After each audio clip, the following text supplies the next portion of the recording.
Gee, a One Wish Willow. Gosh. I wish for a podcast led by three studs talking about movies, and they're all really smart and handsome. Welcome back to Lost in the Frame. I'm your host, Malik. I'm your host, Tachi. And I'm your host, Alex. And today we are very excited to be talking about the latest hit horror movie, Obsession. But first, how are you guys doing? Doing great. Doing good. T-Money, how was your trip to San Diego? I feel like it's been a while since we've all recorded, but I have seen you guys in the last couple of weeks, which has been nice. Yeah. You got me Saw sick. you back-to-back weekends, which is kind of surprising considering you moved. But no, San Diego's awesome. California's great. Weather was perfect. Food was great. And zoo is sick. I want to go to the Normally, zoo so bad. I'm normally not a huge defender of zoos, but that zoo is awesome. Is the San Diego Zoo, are they bad people? I don't know. Or is it a good zoo? Because you know how they have like those rehab zoos? Yeah. I wonder if San Diego's like that or if it's bad. I want to say most of like the major zoos are good zoos, Yeah. Okay. at least in the States. Because there's some level of preservation that they're doing, Yeah. or I guess conservation. Like the Houston Zoo, I think, is a big rehab zoo. Doesn't Austin have a rehab zoo? It does have a rehab zoo. It's a little smaller than some. It's of the other very zoos. small. I've never been. Actually, They have lions. yeah, I volunteered there once at our previous employer, Alex, in like Well- 2019 with the BDRs. Nice. Yeah, we cleaned monkey cages. Dude, oh my gosh. Did you get to hang out with the monkeys? For a little bit, we did. Yeah, Oh, it was actually pretty cool. But yeah, they do have like a singular lion. But yeah, for a zoo, that's not like, it's not glamorous in any way, and it's not really like that nice. But yeah, it is just a rehab zoo, and they just have, I think, a handful of animals that they are just basically taking care of, which is it's better than the Austin Aquarium, which is, from what I understand, a glorified pet store fish section. yeah, basically. Yeah. And It's also crazy. abusive to fish, which I didn't even know was possible. But Oh, are they really? yeah, they Seems don't that treat way. those fish well, apparently. Oh, Yeah, it's bad. that's should unfortunate. be shut down, I think. Did they shut down? It should be, if they haven't yet. Yeah, Yeah, San it's- Diego Zoo is like, feels like Disney level theme park. Is it huge? It's pretty big. Yeah, bro, I gotta go. Yeah, There are that'd be apes. sick. Are there apes at the zoo? there are. What kind of apes? What kind of apes? I don't know. I think there was one named Ben though.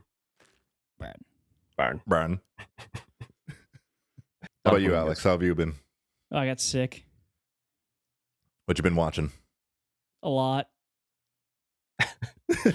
I've been continuing my Godzilla run. So I watched the next 4, and I'm almost done with the Showa era of Godzilla. I only have Godzilla versus Gigan, Godzilla versus, he's like this bug thing, Megalon, Godzilla versus Megalon, and then Godzilla versus Mechagodzilla 1, and then the Terror of Mechagodzilla, and then I'm done with the Showa era, and then on to the Heisei era. That's a lot of Godzilla. Dude, How many have you watched so far? like lifetime total, it's like 21. I think I've seen 21 Godzilla movies. Wow. Out of There's like 40. So That's I'm about crazy. halfway done. I'm about halfway Yeah. done. It only took me 27 years of my life to get here, but I'm Is about halfway Godzilla the done. longest running like franchise that we have? Ooh, did James Bond come out first? Mm. So the first Godzilla, 1954. Yeah, Dr. No came out in 1962. Damn. Unless you count like The Wizard of Oz, but No, I mean more so like consistent. Like gotcha. if there's 40 movies of Godzilla, I'm like, I can't really think of anything else that maybe has that amount of movies. Yeah. James Bond, I think, is the closest one we've got to it. But then Okay. that's the 60s. All right. Let's do a rapid review and then we'll get into talking about Obsession. Cool. Yep. Cool. All right. Who wants to go first? I will rapid review a little movie we reviewed a while ago and I didn't watch called Send Help. So I finally got yes. around to watching Send Help. I liked it. Let's 3.5 go. out of 5. It's a good time. A little silly, a little stupid. Rachel McAdams, I think, probably acted her pants off in it. I think punched way above her weight, but it's a good time, and it's exactly what you think it is. Mm-hmm. I forgot we did do that episode, but it was just me and Taj. I think you had dropped off at like in the middle of the episode because you hadn't watched it. Yeah. I'm glad you liked it though. That is a fun movie. We had a good time. Yeah, for sure. I'll go next. Then I watched Thor recently of the MCU, the OG Thor. Nice. I don't know when I watched it, but it's a lot better than I remember. It kind of rips a little bit. I remember it being pretty funny. Yeah. It's just like, yeah, I don't know. It's a lot better than I remember, and there are some aura moments. I think it's disappointing, kind of what the character of Thor devolved into. Yeah. Because I do remember that first one. It was interesting, and I liked obviously he's like a god, but they went like really heavy in that direction, especially for that first movie. And then Ragnarok came out, and that was just funny whenever Taika Waititi was in all of our good graces, and then right. And I don't know what happened. Bro fumbled the bag immediately. For sure. He I think just two back-to-back just bad moments. Now he's off the map. Yeah. Seems that way. You haven't heard of him in a while. I don't know what he's doing. He's out there. He could be anywhere. Taika. Yeah, 3.5 out of 5 though. Nice. It's fun. My rapid review, I watched Hokum, which is another 2026 horror movie starring Adam Scott.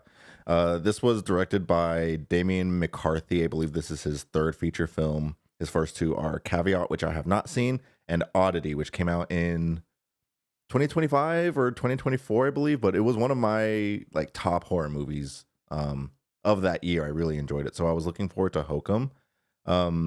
Basically, Adam Scott is this like disgruntled writer, and he's staying in a hotel, and shit goes down in the hotel. It's a lot of like Irish folklore. It seems that it leans into like with witches and all of these things. And so I didn't really know that it was more folklore horror until after the movie, because they don't really do too good of a job in exploring that realm. And I think horror folklore is like something that could be really, really cool when done well.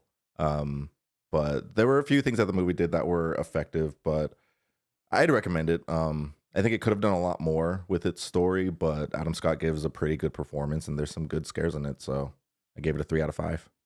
Nice. Does that mean we're not doing a Hokum episode? Were we going to do a Hokum episode?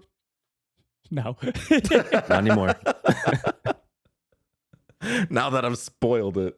God, yeah, now I know Adam Scott's in the movie and there's folklore. I had no idea.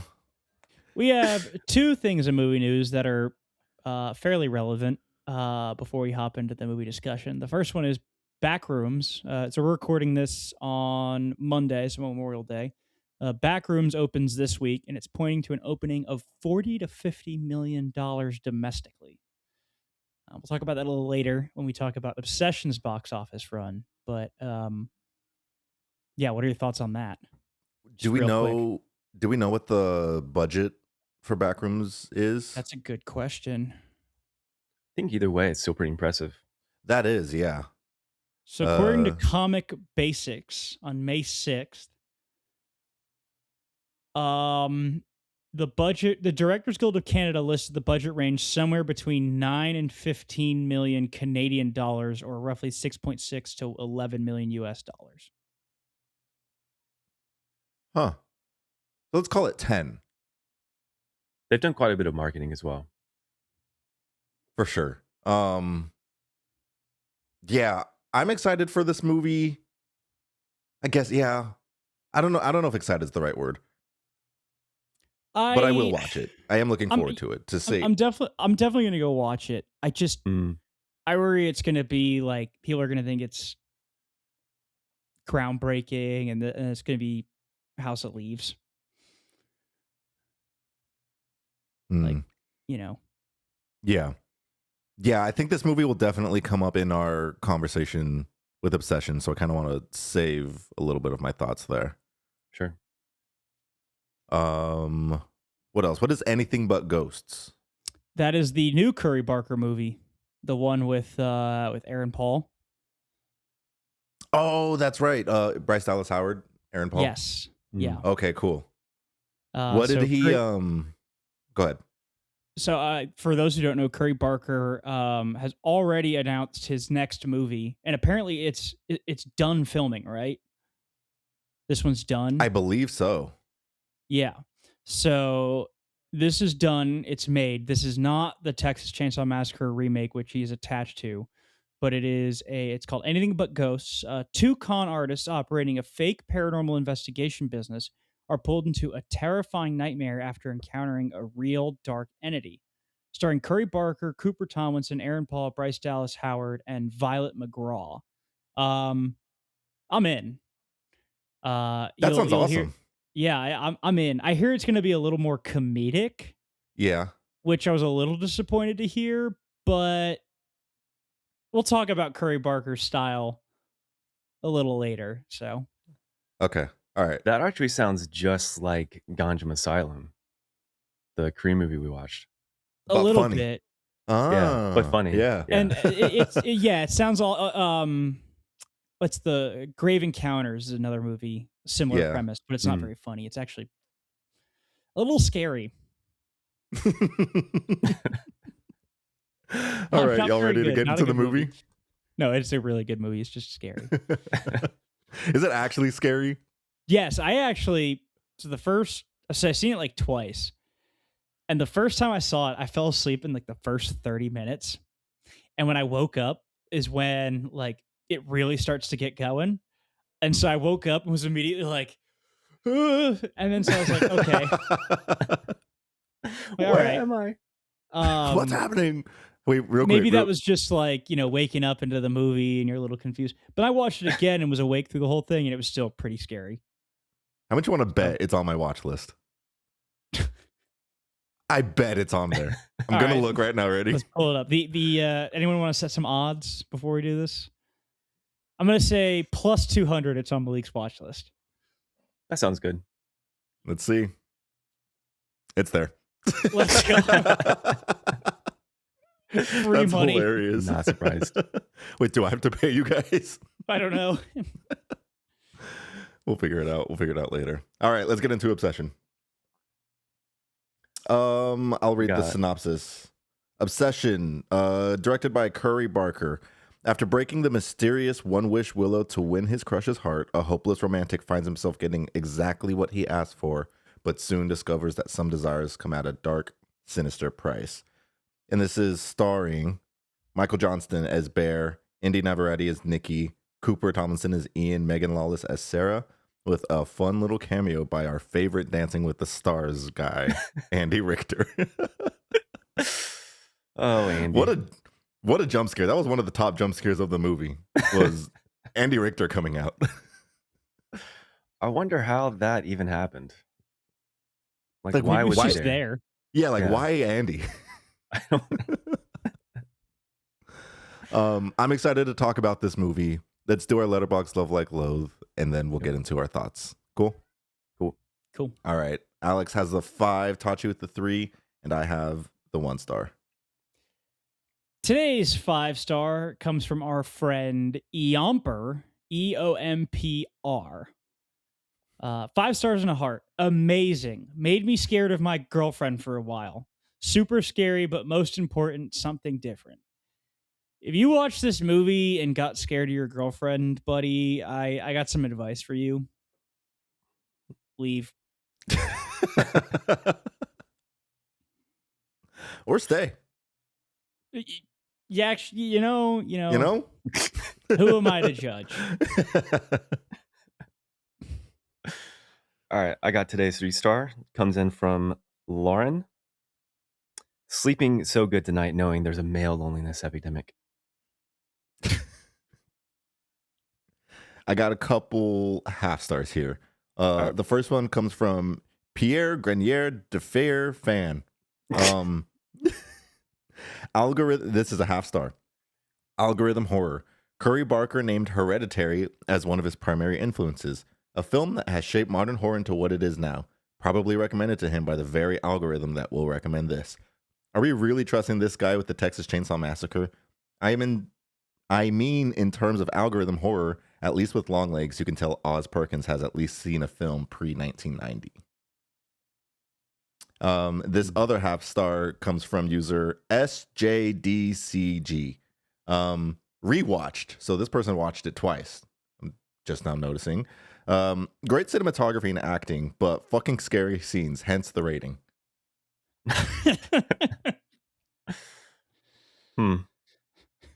Which that's a first of its kind for me. The scary movie was scary. Low rating. Everyone can rate how they want. But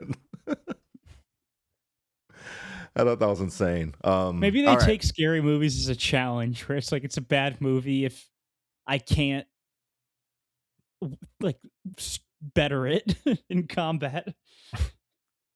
If that's the case, then that's almost a 5-star. If that's how they rate as far as horror movies go. All right.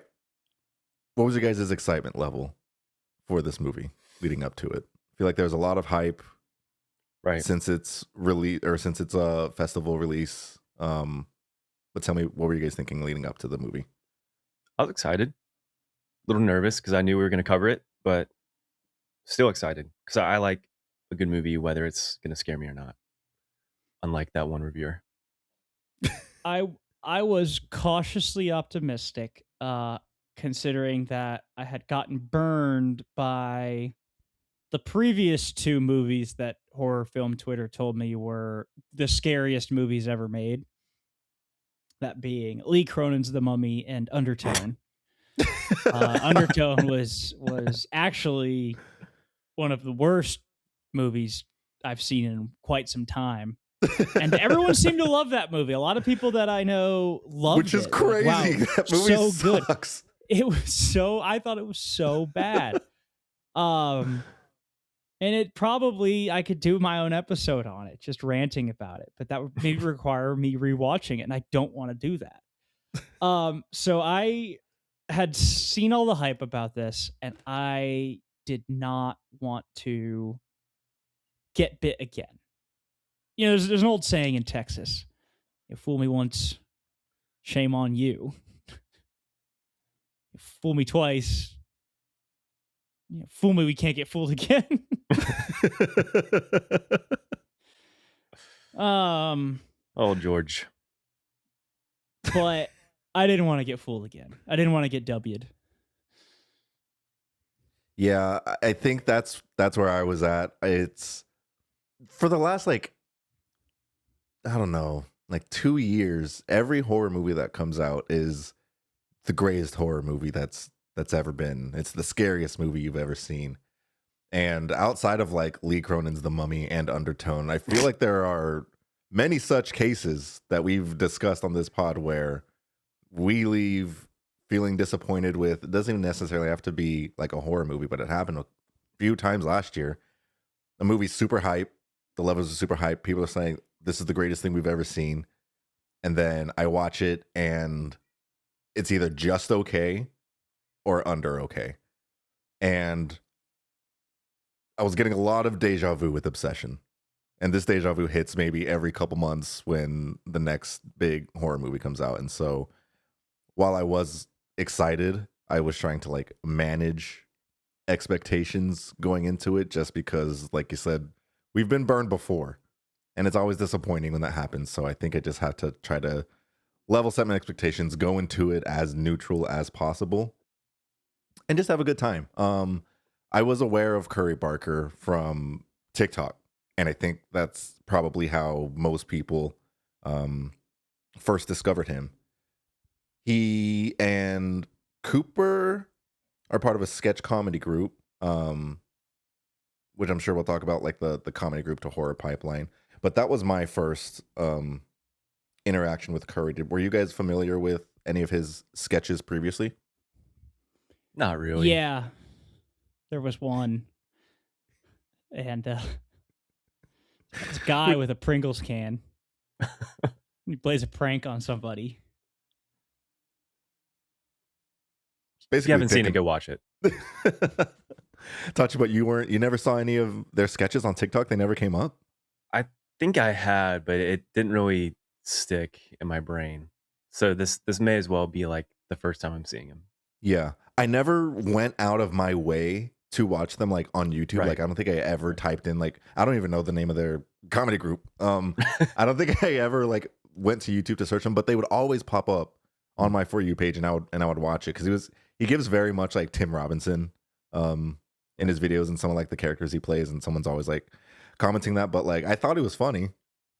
And then he had released a couple short films, one on YouTube that did fairly well. It's like, I say short film, but it was like an hour. He made it for $800. It's called Milk and Cereal. I have not seen it yet, but apparently that's kind of what put his name out there and like helped put him on the map for getting this feature film made. I actually watched one of his shorts right before we hopped on to film this, called Contemplation. Made it in 2020, and it's almost shot for shot the Obsession ending. So Really? you can tell this guy's been cooking this one in the lab for a while. Not that that's a bad thing. I mean, Heat was originally called LA Takedown. There's a full like original version of Heat, and it's one of the best movies of all time. But there was like a trial run for it before, so I don't have any problem with someone taking a short and incorporating it into something. But you can definitely see that he uses him, like he self scouts a lot, which I think is a good thing. That's cool. But yeah, so Obsession was out there before us. I'll have to check it out. Were there any of your Letterboxd mutuals that had seen it? No, I'd seen it on I saw it on Twitter today when I was trying to look for stuff to talk about for the episode.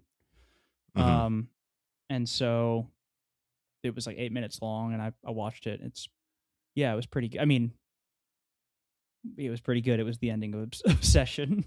But I'll have to check it out. I do want to go back and watch all of his short films and kind of see his like visual style and see how like that was fine tuned to then creating Obsession. But what did we think of the movie? How did we feel? Tachi, I'm gonna ask you first. Sure. It was gnarly. It was brutal. It was great. I think it was really, really great. I know it's got some ties in a way, like I guess in the media, to Hereditary, a lot of comparisons. And I was thinking the exact same thing. And I just haven't been able to stop thinking about it since we watched it. I think I've thought about it every single day since we watched it. Yeah. That's nuts. That's big. It's like I'm obsessed with it or something. What about you guys? I feel very similar. I am proud to announce that this movie it lived up to the hype. It really did. I was genuinely shocked and surprised. Like once like the credits rolled, just like how much I was like, oh yeah. Like immediately this was like my shit. And I don't know, it was just a really good time. I think if you're listening to this episode, you probably feel the same. So I think this episode is just going to be a hype train, in all honesty. What about you, Alex? What were your thoughts? There were a couple moments where I slouched down in my chair and yelped. Hard to get me to do that in a movie. So this one lived up to the hype. I was blown away.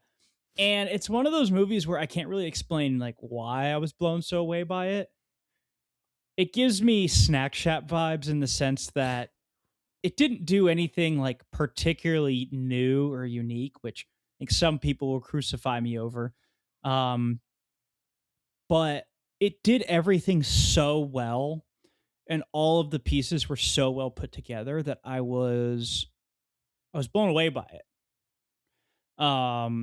The execution here I thought was brilliant. It really hinges on the actors, right? Because the the only thing complicated in this movie is the makeup. Everything else is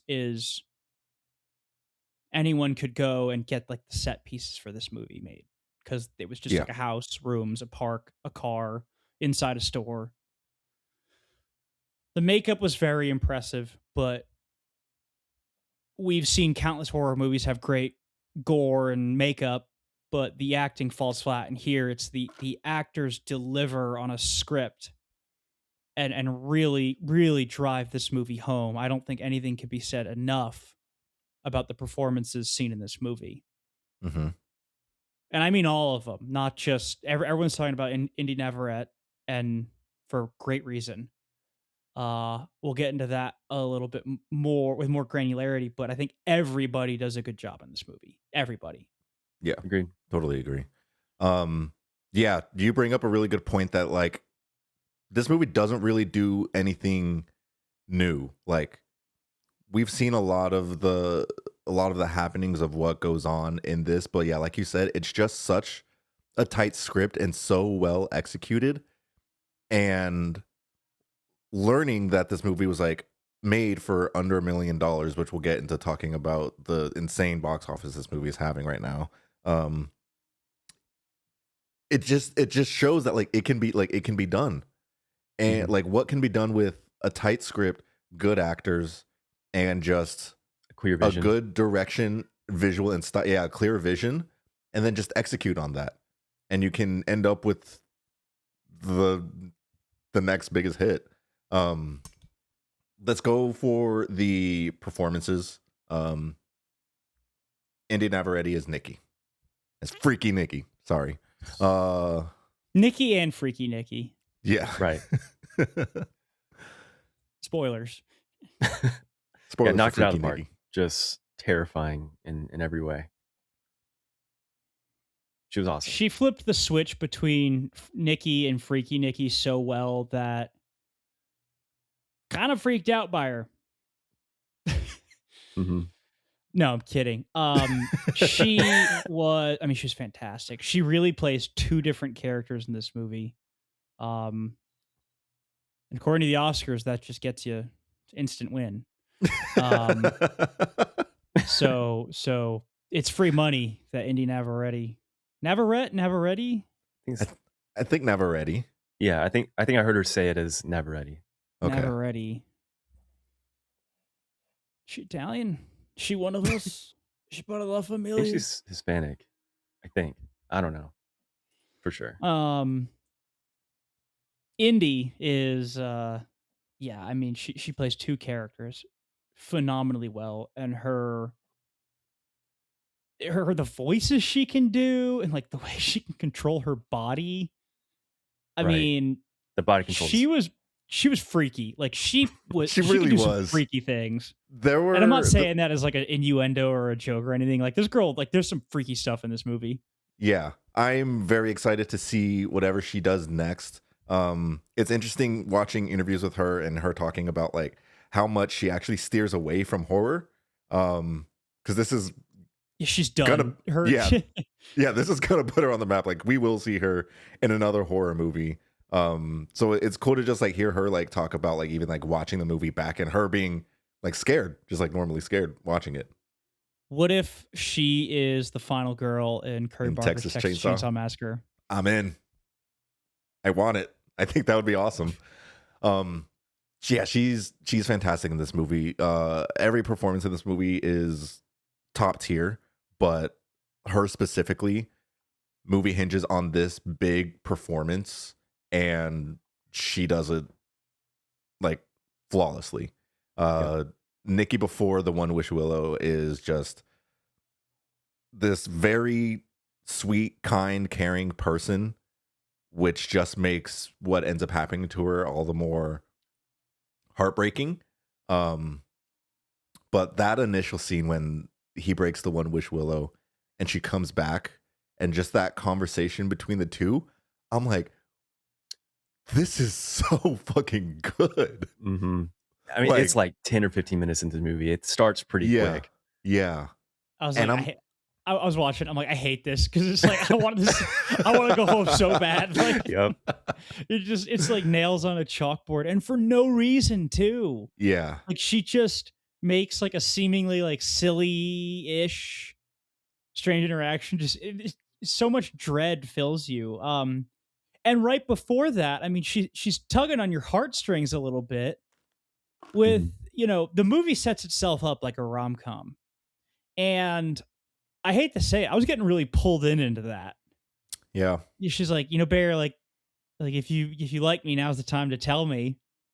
You're just like, ooh, like here it comes. Like here's the big love reveal, and we don't get that at all. But she tees it up so well that, like, if we saw her in, like a romance movie or love story, like I think she could do that very well too.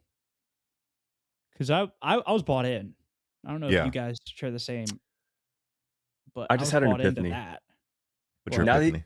that you bring that scene up again, I think his lack of admitting that he likes her or like loves her, cares for her, is so indicative of his character. Like later on in the movie, because he clearly does not actually care about her as a person. Because, spoiler alert, he doesn't really try to fix things. He just wants things to be better for him. So that's interesting. I was gonna save this question for later, but with the topic of like of that car scene and her kind of, it seemed like he was like leaning to like that rom-com trope, and she straight up asks him like, do you like me? And then like you said, like he's just a coward and decides not to. What do you guys think are the feelings Nikki has towards Bear pre One Wish Willow? Do you think that there's any like romantic interest there, or does she actually see him as a brother or just a friend?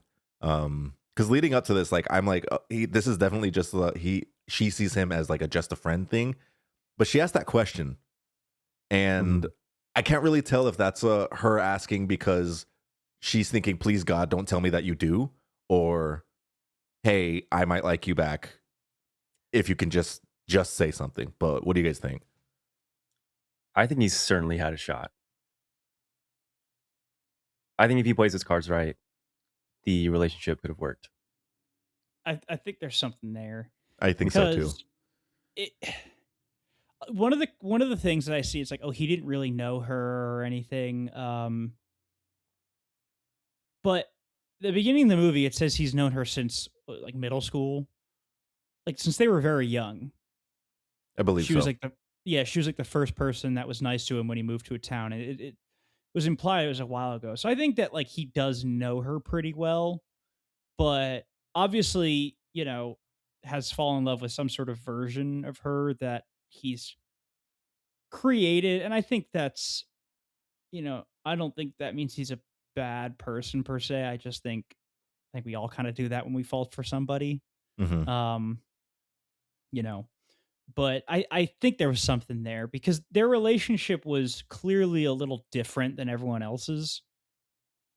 Maybe not overtly like romantic, like, they're jumping at each other, but I think she cared for him on a deeper level that I think was more than a friend, but maybe not necessarily like a romantic kind of relationship yet. Just like a deep confusing level, if that makes any sense. Yeah. I Feelings think are complicated. There was some level of like nurture and care that if Bear was an actually good person and confident in himself, that I think that there could have been that there in the future maybe could have been something there. Damn, awkward Because guys are bad people now. well, so he's not a bad like leading up to the One Wish Willow. If you can't ask your girl out, you're horrible. He nothing is wrong with him like pre One Wish Willow, but there are actions that he takes throughout the movie where you're just like, okay, you are actually like a piece of shit, like incel type guy. Like he's not a good person No, at all. not even a little bit. Let's talk about Bear's performance. Could be seen, I think, as like flying under the radar. When you compare the performances to him and Indy. Definitely. But yeah, just as much though as Indy. Like the performances of this movie hinge on these two, and I think if one was lacking, the movie would really suffer, and it doesn't. So I mean, I think he deserves his flowers as much as Indy's getting her flowers too, because he plays this cowardly bitch so well. He does. It's so easy to root against him. Alex, you brought up a really good point earlier about the execution. And there's something about this movie where in every scene where Bear and Nikki are together, there's this tension this underlying level of tension that's always there. But in a lot of cases, it's just building and building and building. And you know something's coming. You know something horrible is about to happen. And then it does. But it works so well. It's so jarring and horrible and graphic and just insane. And it just feels like everything that they put together just works so well. Like, I don't know. The easiest example is the car scene or even the party scene, where everyone, like even in the city, or not the city, everyone in the scene knows something terrible is about to happen, like the drinking game. Yeah. And it's just yeah. I think going back to like Curry Barker's comedy roots, so like I had mentioned that like a lot of his sketch comedy it's very ridiculous, like it gives like Tim Robinson core, and I think like at its root, that type of comedy style is just uncomfortable situations and like things that you would never, that literally just what the fuck, like that's the entire thing. And you can see that with the drinking game, with the party scene. It's literally that, but it's just not funny. It's just horrifying, and like I need to get out of this room immediately. Exactly. Which is why I think a lot of these like comedy people can do horror so well, because it's two sides of the same coin, essentially. The what would we call the entity? One of the things that I really appreciate about this movie is the lack of explanation. I'm very happy, yes, that there's just no explaining what the One Wish Willow is, that it's just in this world. There are questions you're left with like after about like how it works. Is it always a bad thing to wish upon the One Wish Willow? I don't know. So that's just one thing I really appreciated from this movie. We didn't get like I think there's a world where this movie explains the demon, the quote unquote demon of, I guess we're just going to call her the Freaky Nikki part. And I'm very happy that just does not happen whatsoever. Yes, the scene where he calls the support line, and he's trying to get answers. He's trying to like, quote unquote, fix the situation, and the phone operator gives him a chance to talk to the real Nikki, and you just hear this like blood curdling scream, and it's just so crazy, horrible. It's terrible, and there's no explanation. Like, yeah, what was why? that? Yeah, like, was it actually Nikki? Why is it Nikki? How is it Nikki? And it just leaves it at that. There's no explanation. There's no, I don't know, terrible attempt at world building. You're just left horrified, and that's it. And the audience just has to accept it, and that's it. I don't know. And It's really and nice. It's perfect. It's And, perfect. and we need more of that because Yeah. I'm sorry, like the explanation or like oversaturation of everything is, I think, a huge, huge problem with today's media. But the worst part is, I've already seen people starting to wish for more. And I was on r/box office earlier, which is a crazy subreddit. If you guys have never been on, I mean, people argue about everything, and it's like they're at each other's throat. But here's someone's wish list for Obsession on like what we'll see next from this. Different takes on the wish at different points in time. And I hope that just means the One Wish Willow, which I think Curry Barker wants to do in some perspective, like people having different Like an anthology. wishes and their outcomes. Yeah. But a side quel about Nikki observing through the freaky Nikki from her POV, and a direct sequel / prequel about the gang. Like, why do we need any of this? Nope. Why can't the movie just be what The it movie. is? Yeah. Yeah. That's crazy. But I mean, it's something I hate about how like our modern audience wants these days. We want to consume so much of like the franchise. No. Like, I don't really need to see more of this group of people. Yeah. What happened. The movie, I think, puts a bow on it pretty nicely. You make Obsession 2, Freaky Nikki Boogaloo. She comes back. Yeah, that's But- what makes me dread the Weapons prequel. I don't want to know more about Gladys. Exactly. Yeah. Like, I don't care. Right. I cared for one specific moment in time. It was that movie. Very rarely does like a movie warrant more. Longlegs as well. Aren't we getting a sequel to that?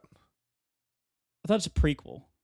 Or a prequel, but Longlegs is More coming back too. Longlegs. Yeah. Right. Yeah, and that's one where I thought I liked Longlegs, but it does kind of over-explain everything. Mm-hmm. Like the whole end of the movie is just exposition. Yeah. Right. I think, yeah, for Longlegs, that's where it loses its steam is, yeah, in the over explanation. And yeah, there's so many examples of a third act of a horror movie just completely derailing everything that came before. And it's, yeah, like we're saying, it's long-winded way of just saying it's very refreshing to see a movie just not do that, you know? Let's talk about favorite scenes, some terrifying scenes. The one that immediately jumps to mind for me is her crying when she's out of bed. That was like one of the most uncomfortable images I've ever seen. Just because I'm like, what the fuck is wrong with her face? Why does it look like that? And it was, it was so freaky. It was so freaky. And I loved it. Is that the one where she's up against the wall? Yeah, she's just like in a dark corner, just crying because and the scene itself is terrifying because it's like, I don't know if this is like freaky Nikki or normal Nikki, but she's basically saying like this entity is freaked out because she doesn't want to go to sleep because of whatever is happening like in her dreams. She's like, she's scared of it. And so I think that in itself is a really interesting concept, but just the frame of her in the dark corner of the room as Bear is asking her to get into bed, and she's just bawling her eyes out, but her face looks something. It looks crazy. It's so strange. unnatural. Yeah. And I was like, Uncanny. it was very uncanny. And I'm like, what did they do something to her face? Like, is this some type of like CGI special effects? But I don't know just if you makeup. get It's it's like just makeup. shading. I saw a picture of her Very- like yeah. in the light, like behind the scenes, and it's Yeah. just like shading to make her look like she almost looks old. Like it's Yeah. like stretched out in a way. I don't know. Yeah. Weird. And apparently it was like a TikTok trend of these like of people doing that exact makeup look. And I was like, that is so cool. If And I people saw were- someone wearing that makeup in public, I would run. So they weren't in public, but people were just doing like little horror shorts on TikTok No, I'm and like I'm that saying, type but of like Oh, someone okay, wears just- like the freaky Nikki makeup out Yeah. in public. Just I'm leaving. I'm going. How many Halloween costumes of freaking Nikki makeup in that particular scene? Me at the party just Just me like, get down. Like, Get your black ass down. What about you guys?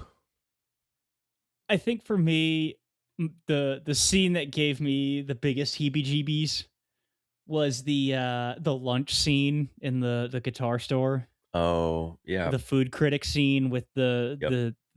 the dead cat as a sandwich. Mm. Because Mhm. what's like the Hitchcock line about, like the scariest thing about like a bomb in a movie is if the audience knows that it's ticking, but the characters don't. Yeah. Like I watched that and I'm like, she messed with his lunch. Like it's the cat. And so he's eating it and he's like making a face. He's like, taste weird. It's like, what's that smell? And it's like, I'm watching. I'm like, oh my, like, no, like, Yeah. no, like, just please be tuna. Not tuna the cat. And it wasn't. And it's just, I mean, it was so like you're watching and the scene goes on for so long because he's having like a real conversation with Sarah. And it drags and drags and drags and the whole time you're just like make this end, like make it stop, make it end. And it ends with the bomb exploding. Sure does. And it's a very well written scene getting this new dynamic between Bear and Sarah. Because again, this movie does a really good job at shifting tones to making me feel like I'm now watching a different movie. Now I'm watching the rom-com again. And I was fully bought in. That's just it's done so well. Like I loved having like seeing that conversation. But then you think the bomb. Mm-hmm. It's great. And she's Fantastic. still unaware of the bomb. She's just in the background saying like, "Oh, what's like the what joke? is it? What is it? Yeah. Like what's going on? Ha ha ha." But for me, the worst part of the movie was the backwards walk. I have never in my life gotten goosebumps from being scared. And I'm pretty easily scared. I really don't enjoy being scared. I don't like horror movies unless they're great.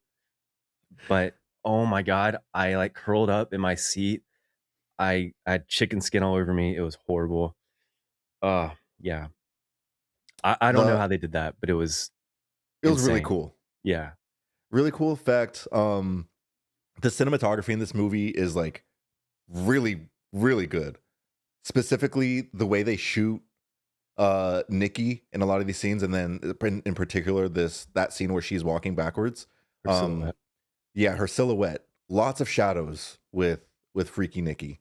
Like we talked about this in the parking lot about some of the influences he may have had, and I think we both came to the consensus, you and me, Malik, because I don't think Tachi, you had seen either of these ones. Kiyoshi Kurosawa, definitely, I can see the influences coming through. Yeah, you bring up 100%. the lighting, Cure, and then for me, Pulse by Kiyoshi Kurosawa. The backwards walk, specifically Tachi, there's a scene in the movie Pulse where there's like an entity doing a very inhuman walk. It's like an anti-jump scare. It's like, or maybe I should call it not inhuman, but overtly human. Like someone trying to pretend too hard to be a person. Right. And it's a walk they do. And it's very, very similar to the way that Freaky Nikki moves in the shadows. There was actually a YouTube video, like a YouTube essay all about that scene in Pulse. And knowing that Curry Barker is terminally online like us, I know he saw that. And I know, like, I know he probably studied that video and that whole scene as an inspiration for this. The guy clearly knows his stuff. He knows his history. And I can't wait to see what else he pulls, right? Because it's not like copying or anything. It's homages, It's inspirations, but influence. never like a wholly direct lift, right?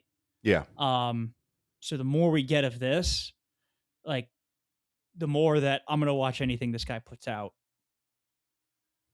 Sure. 100%. And that one review that I read, the half star, that was kind of bashing on him for naming Hereditary like as an influence, and you just see a subgroup of like people that if you don't like this movie, like that's totally fine. But where I can't engage in an argument in good faith is when I see people complain about like, oh, you just named Hereditary. Like, have you ever seen a movie pre 1990? Or these YouTubers can't be filmmakers. At that point, I'm just like, okay, then I think that's a very close minded way of thinking. Um, I mean, it's a whole new like younger generation of filmmakers showing the different avenues in which you can make a horror movie and where your inspirations come from. And I think it's just awesome. And yeah, I'm very excited to see what else he does. Agreed. Anything that doesn't work for you guys in this movie? Any criticisms if you can? I'll say for me, how long is this movie? Like just shy over an hour and a half? It was closer to 2. Closer to 2? Yeah. 108 minutes. 108 So minutes. in between hour and a half and 2, yeah. I think towards the middle of the movie, it gets just a little repetitive on because there's not much, there's nowhere to really go, which is totally fine. I still think it's a very well written, tight script. But yeah, just towards the middle, it's just like waiting for the next crazy, awkward thing to happen, and it just feels like that kind of happens a little repeatedly for just a bit. But I mean, other than that, I don't really know. This movie's great. Yeah, there's This movie made me feel really bad about where I'm at in life. Me too. As a so-called writer, creator, artist, I've done nothing, dude. What am I doing with my life? We gotta lock in. I actually left my theater and I was in the car and I'm just like, I hate myself. Dude, literally, I was like, God damn it. Oh, you were in the car with me. We drove home together. Yeah, it's like it's very inspirational, but also just like, God damn it. harsh reality check, I guess. in a way. Yes. He's younger than me. Those people are all younger than me, and I'm the youngest one here. Yeah, the whole crew I think was like under 30, basically. Yeah, I think It's they're all crazy. like 26 and under. Mhm. It's really impressive. It's very impressive. Like, it's so cool. And like all he did was just make these short films and upload them to YouTube. Like, as far as I'm aware, I'm sure he's not a Nepo baby. Do we have any Nepo baby hints for Curry Barker? Son of Travis Barker? Maybe. Maybe I distant don't- relative of Andy Richter. He Maybe. grew up in Mobile, Alabama. Shout out the Bible Belt. He was a self-described straight C and D student. And according to Wikipedia, no, I don't think he's a Nepo baby. Let's go. It's a Big dub. guy who loves horror movies. That's great. That's great. So do we answer the question? Is Bear a villain? oh yeah, 100%. Yeah, I think we want to talk a little bit more about where he like truly turns into one. And there's one specific scene that does it for me, and I'm interested to see if it's the same one for you guys. It probably is, because there's really like one pivotal moment, and it's where he says like, "What's so bad about being with me?" Of other Nikki coming out and talking for a little bit, and he just handles that in the way that a good, decent person would not. Right. He's very selfish, and it's all spelled out right there. And it's just so heartbreaking for the real Nikki, like the little glimpses that we see of her. She's pleading for help. Yeah. And in particular, one of the jumps, or like one of the cuts to the next scene of them having sex together, was just like Oh, so Oh my uncomfortable. god, yeah. so uncomfortable and so tough to look at. That was insane. At that point, you're just like, anything bad that happens to Bear is fully deserved. Yep. And at that time, I feel like I don't even know if that's Nikki or Freaky Nikki. It could be either, Yeah. honestly. But her just like coming to real quick and she's like, Bear, what are you doing? And then immediately like freaking Nikki taking back over. Yeah. You're just like, Jesus Christ, bro. This is crazy. Just, yeah. Yeah, Curry Barker, I think, cooked a little too hard. I think that guy needs to be investigated. Check his hard drive. Indy makes a great face, a great frowny face in this. Love it. I can't do Never it. seen a frown that low. That's awesome. Alex can do it. That's pretty good. And she can do it like it goes lower. I saw a video where she's like, oh, it can go like even more. She's just like straight up upside down. It's awesome. That scene was brutal where Nikki comes out again and smashes the glass. The party. Yeah. Oh, brutal. Yeah. The pool party scene with the One Wish Willow monologue. Yeah. Just Terrible. Great writing. And the car scene. that was okay. So here's a fun fact: the movie was cut a little bit from what was shown at TIFF, because it apparently cut down the car scene a bit, or else the movie would have been NC-17. Yeah. Really? Yeah, they had to take they out removed, some smashes. like 10 plus head smashes or something. It's like 10 more. Oh my god, for real? Yeah. I can't believe that gets worse because that is so bad. It's crazy to know that there are a certain number of head smashes you can do before you get an NC-17 rating. Dude, I mean- at some point, these directors need to be like, all right, it's NC-17. Like, Yeah. I mean, it was like they pulled that scene out of Invincible. It was so Yeah. gnarly. Well, I don't know. Kudos to them, I guess. But the thing I didn't realize till after was, and I guess this was also supposed to be worse. I don't think this ever made it into any cut, but you know, in the end where Freaky Nikki is like giving herself Sarah's tattoos. Yeah. Well, apparently, like the original draft had her wearing Sarah's face. ew. Oh. Don't like that. And That I'm would've just been like, this awesome. guy is going to make the best Texas Chainsaw Massacre that's ever been made. That would have been awesome. He needs to go to jail, bro. I mean, we gotta lock this guy up. Yeah, we haven't really I'm talked kidding, about Curry. Curry, I love you.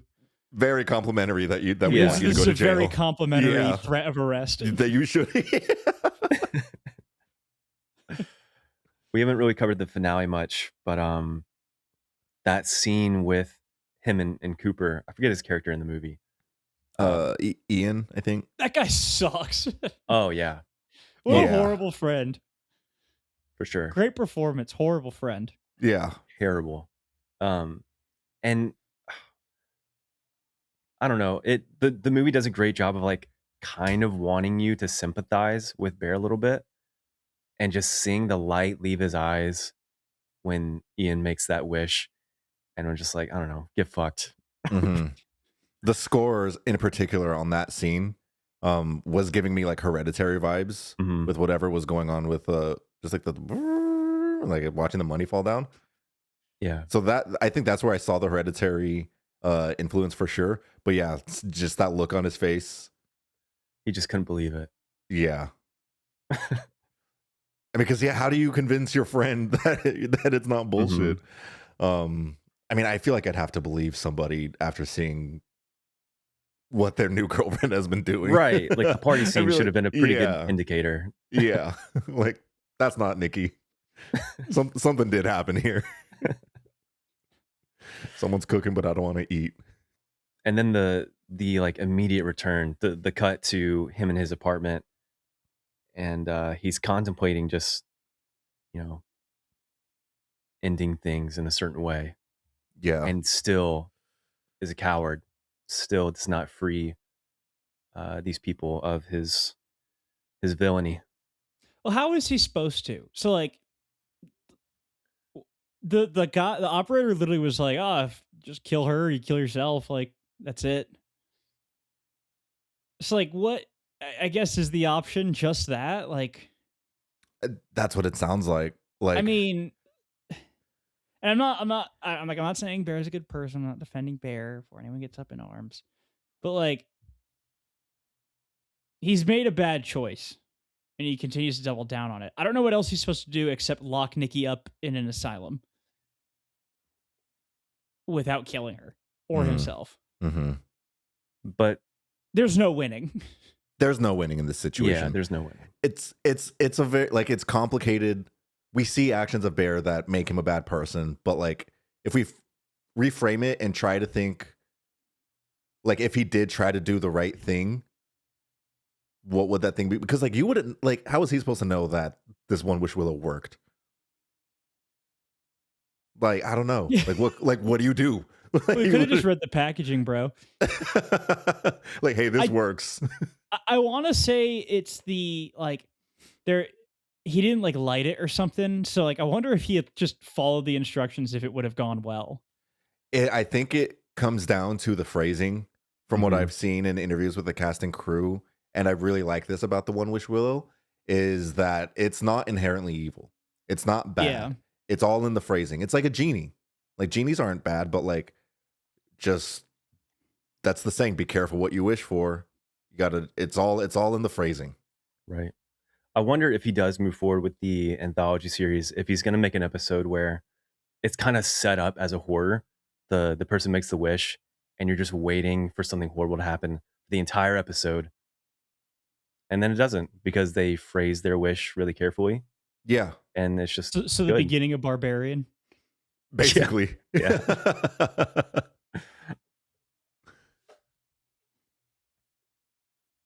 Yeah, the last shot in this movie of Bear's soul essentially leaving, thus breaking the curse, hmm and Nikki coming back and seeing the horrors of her mutilated dead friend in the chair, Bear on the floor, herself covered in blood. The other guy with and- the bullet in his brain. Yeah, oh, I forgot Ian walked in and got shot. He deserved it. He deserved it 100%. And her blood curdling screams as the credits rolled. I was literally like on the floor. I literally I wanted to stand up and salute the screen. I was like, this was my shit.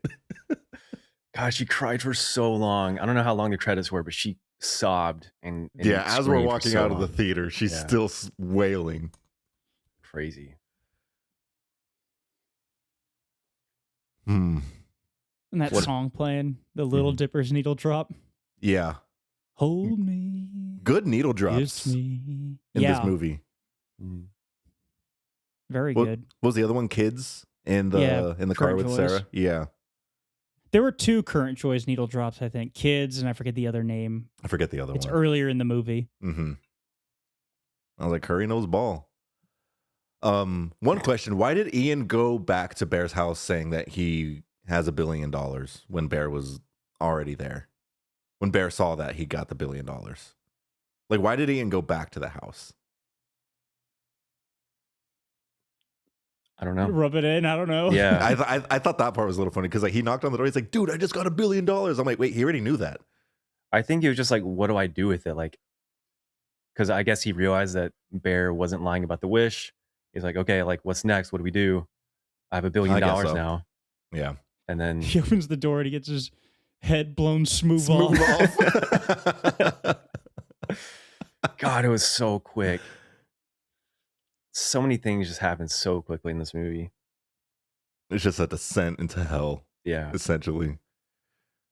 What happens with Nikki after? What do we think? Probably the asylum that I brought up. Yeah. That or another bullet. Oh, Mm. Because if Yep. she's if her soul is trapped in this body and is witnessing all this stuff, I just can't imagine the trauma being like, I don't know. Survivable is not really the right word, but like, how do you live with that? I don't think you do. That's why the concept of Obsession 2 is so stupid. Like, I don't want to know. Right. Yeah. I do think you genuinely do blow your own shit smooth off after that. After the horrors.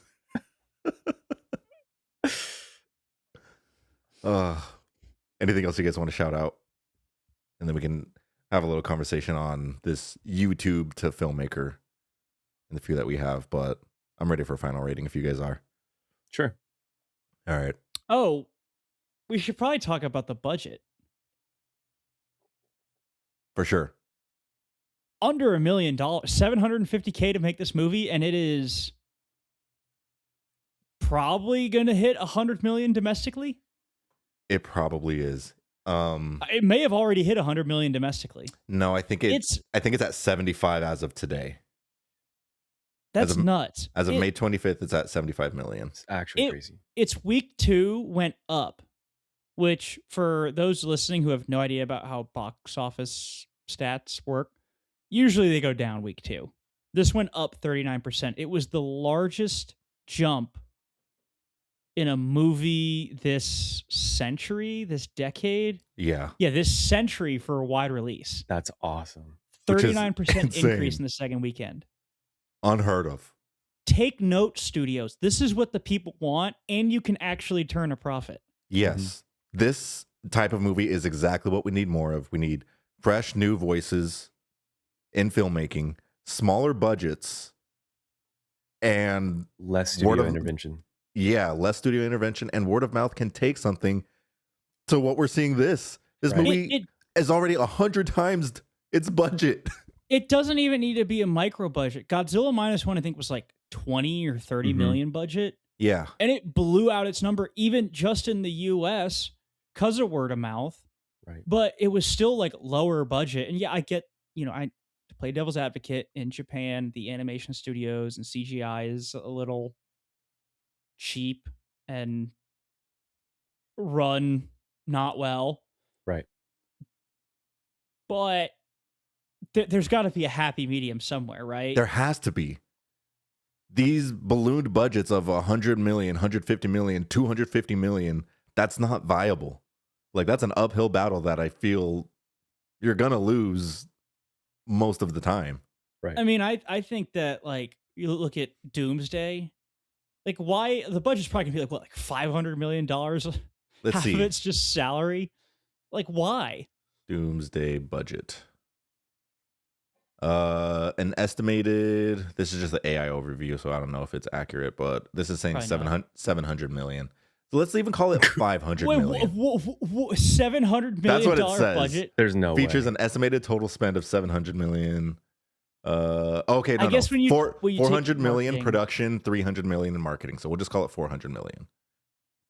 Yeah, that's insane. Oh my God. But even when you look at it like that, would you rather one Avengers Doomsday for a 400 million budget or 400 Obsessions? I would rather the 400 Obsessions from up and coming directors, well-known directors, whoever. Give me more. Well, maybe not all up and coming directors. Yeah, maybe not all of them, but a good chunk. Could get 400 Shelby Oaks. We'll talk about it. Let's do our ratings and let's talk about these other real quickly. Some of these other similar stories. I gave this a 4.5. I also gave this a 4.5. Yes. I also gave this a 4.5. Wow. Let's go. I don't know why I couldn't give it a 5. Maybe it's just like the rewatchability of horror movies for me. I don't know if I can go back and watch them as like a comfort or I don't know. Like, I have the memory, I have the scares, I have the appreciation, but I just don't know when or if I'll ever go back and watch. So for that, I think it just can't get to a 5. That's fair. I wouldn't say for me anything is like missing. We've had this discussion plenty of times, but like the gap between 4.5 and 5 is, I think, something just personal and emotional. Right. Personally. So yeah, a 4.5, I think, for me is, I mean, this movie's fantastic. Like, It's like essentially perfect. shit's awesome. Yeah. I'm locked in, and I will watch it again for sure. I could watch this one again. Same. Where does this rank on first date movies? Honestly, not bad. High. Yeah. Because I think it can also just make for a really great conversation afterwards. Mm-hmm. You're not like that, right, babe? It's like, so what did you think of Nikki? Do you relate? Do you... Let's say my cat died. What would you do with it? Would you cook it?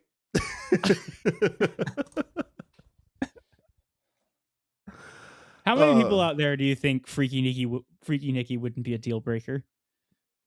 There's a lot. Probably a lot. Unfortunately. You know there's one guy out there who watched this movie. He's like, dude, this isn't even half of it. I wish I had that. There's one guy out there who's like, oh, there's a comp. He's like laughing through the whole thing. Like, oh, it could be way worse. Yeah, let's talk about these other YouTubers to horror pipeline. So we've got Curry Barker with this, and he's doing the upcoming Texas Chainsaw. Kane Parsons with Backrooms coming this week. Mark Kaplier with Iron Lung. I never watched it. I don't know. Are you guys familiar with Mark Kaplier? Not really. Yeah. Yeah, it's not really for me, but I mean, his whole deal was, I think his movie was self-financed. I think for like $1 million, like a small budget as well. Huge for like personally putting your own money. That's a lot of money, but he also made, I think, like well over 10 times the money back. So he's got like a dedicated audience that went out to watch this, and it was just extremely successful. And he went outside of the studio system, which is really cool story. And then Chris Stuckman, famous movie reviewer on YouTube, who's been around for a long time, who had Shelby Oaks come out. Was that last year or 24? It was last year. Last year. It was a wide release last year. It could have been like a festival in 24, but wide release was last year. Yeah. We also had the Philippou brothers, who were also on YouTube. They were a sketch comedy group.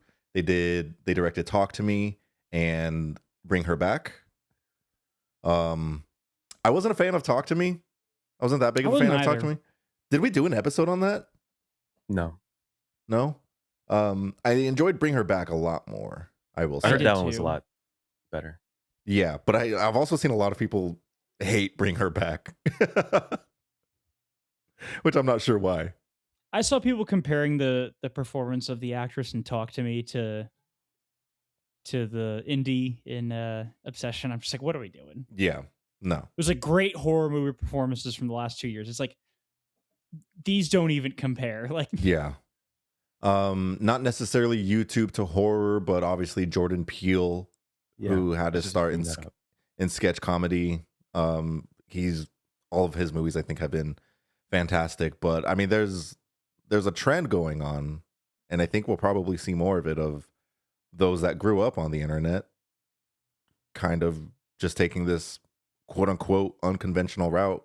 And you can see stuff like this. But Alex, you recently watched Shelby Oaks, and so I wanted to talk about that for a little bit.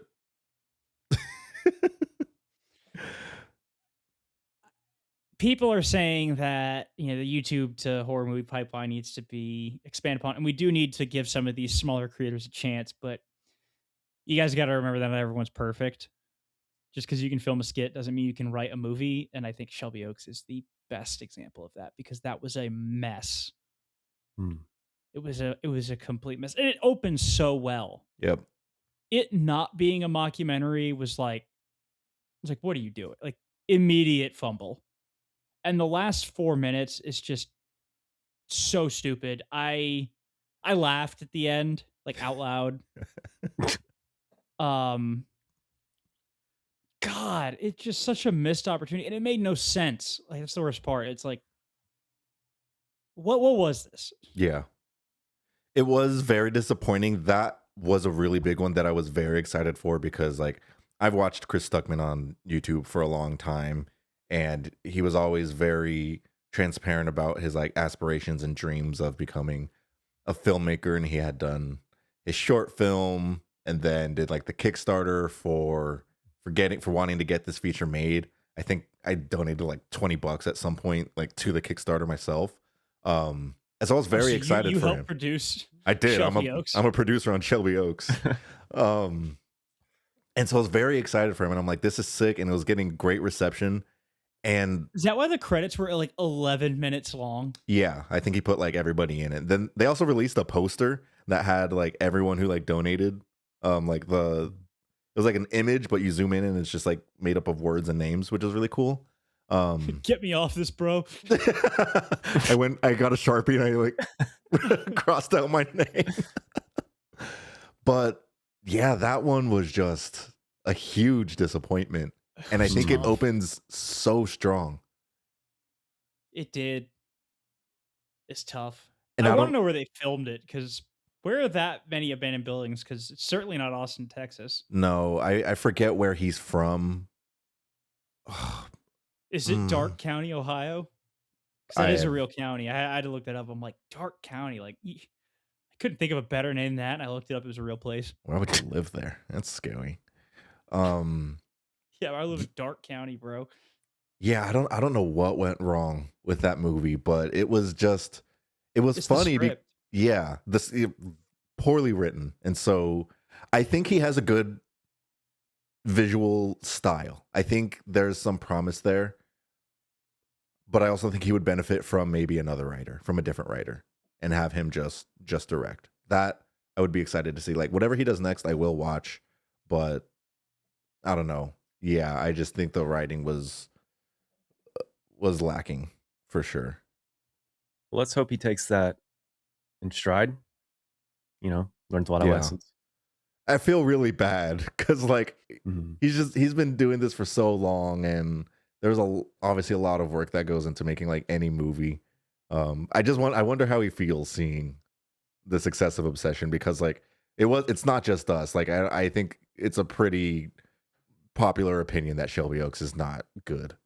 So I mean, what did it get on The Boxed? Let's see. 2.5 out of 5. Oh my god. As an That's the average rating. average? That's pretty Yeah. rough. That's rough. Yeah, for all my mutuals that have seen it, the highest I'm seeing here is a 3, but lots of 2s and lots of 1s. I personally gave that one a 2.5. That's the highest I'm seeing for my mutuals. Compared to Obsession with an average rating of 4.2. Yeah. Crazy. Maybe that 0.5 came from you being a producer. It should have been a 2, but yeah, I gave it that little boost just because If I'm we ever attached. make it big, you should tag yourself as a producer. Like get it added to your like IMDb letterbox as you help produce Shelby Oaks. That'd be hilarious. How are we feeling about Curry Barker taking on Texas Chainsaw? I'm hyped. As soon as I heard the whole Sarah Tat bit on Freaky Nikki was such a good choice, and then the fact that she almost wore her face, I feel like he is what this franchise needs, because everything else has been, with the exception of the first one, I think it's pretty much been hot garbage. How insane to give this 26-year-old the keys to this iconic horror franchise before the movie was released, before Obsession was released publicly. Like, that news came out and I went, what? He's doing what? What else do they have to lose? Because, like Alex said, so much of the franchise has been garbage, and I felt really indifferent about the series, or about the movies in general. I don't think I've even seen any of them, but now I'm excited. So I think it's a good thing. I think it's a great thing. The Texas Chainsaw Massacre 2 is one of the funniest posters I've ever seen. I love it so much just for that. I gotta see this. Yeah, I gotta see this. Poster? Yeah, it's the what? You'll know it when you No see way. What is that? The Breakfast Club. Is that real? That's Yes, amazing. that is its. That's what it's. The poster is on. This is On hilarious. HBO. Why does he look like that? Bro's flexing in the background. That's crazy. Wow. You know, I've never like seen the it. second. Yeah, I've never seen the second. I haven't either. There's a few of the Texas Chainsaws that I haven't seen. Obviously I've seen the original, but like I haven't seen a lot of the remakes. But I mean, yeah, I don't think any of them were good. So yeah, I guess you're right. There's really nothing to lose. Glenn Powell's producing, if I'm not mistaken, isn't he? Oh. I think he's attached in some way. That's cool. Can the Or am movie I be filmed thinking in something Texas else? again? A lot of the TCM filming locations are outside of Austin. Yeah, I think that's like a requirement. It needs to be filmed in Texas. I think you would be able to tell if it wasn't, and then you'd piss a lot of people off right off the bat. What did you guys, Alex, did you want to say something about Backrooms specifically? No, just I hope it's good. I'm rooting for it. I'm also rooting for it. I hope people don't act like it's the greatest thing ever since sliced bread. I did just read House of Leaves, so it's like this is clearly like the Backrooms, or this is where the Backrooms came from. So. I'm excited for the discourse. Excited for the movie. I just sound like an old grumpy guy, but whatever. Old man yells at cloud. Literally. You kids gotta read House of Leaves. Read it now. What else? Anything else for you guys? I think that's it for me. Yeah. What are the lessons we learned here? Small budgets, word of mouth. Be very specific about your kind of wish. Oh, before we go, if you had a one wish, what would your one wish be? What are there rules? What are the parameters of this? Are there any? You make the wish, and then the other two will poke holes in it. Okay.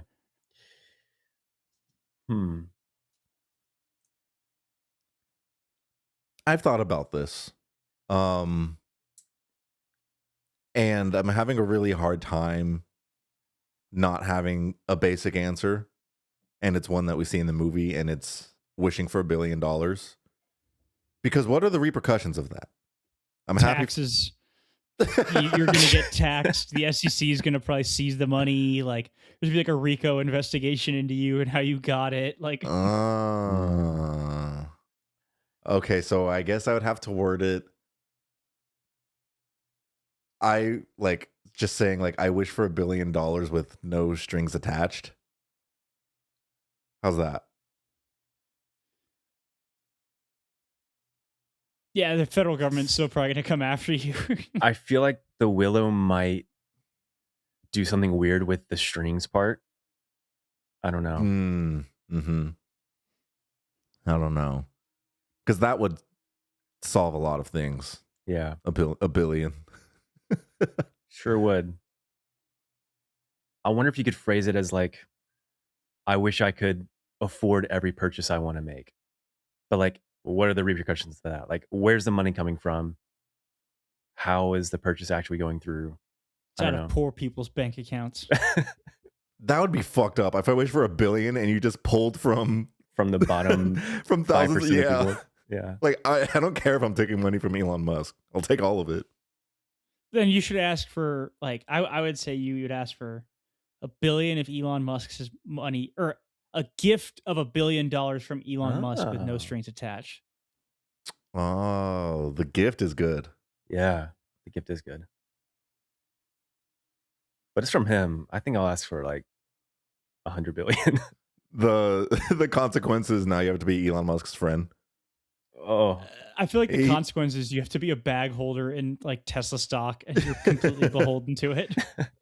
He just keeps showing up to your house. He just keeps showing up to your house unannounced. Oh, hey, you see this meme that I posted? I think we could have dinner. We could have dinner together, please. That's my Elon Musk. What are you guys' wishes?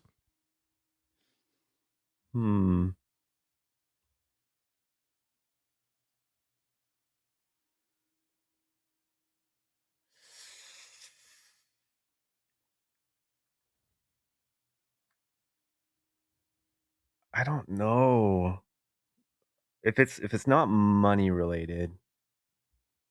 I'm gonna try to do a different example. Maybe like it'd be sick, like an Iron Man suit. Ooh. That would be sick.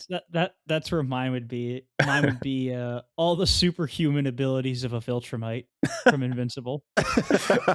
Just fly across space. That'd be sick.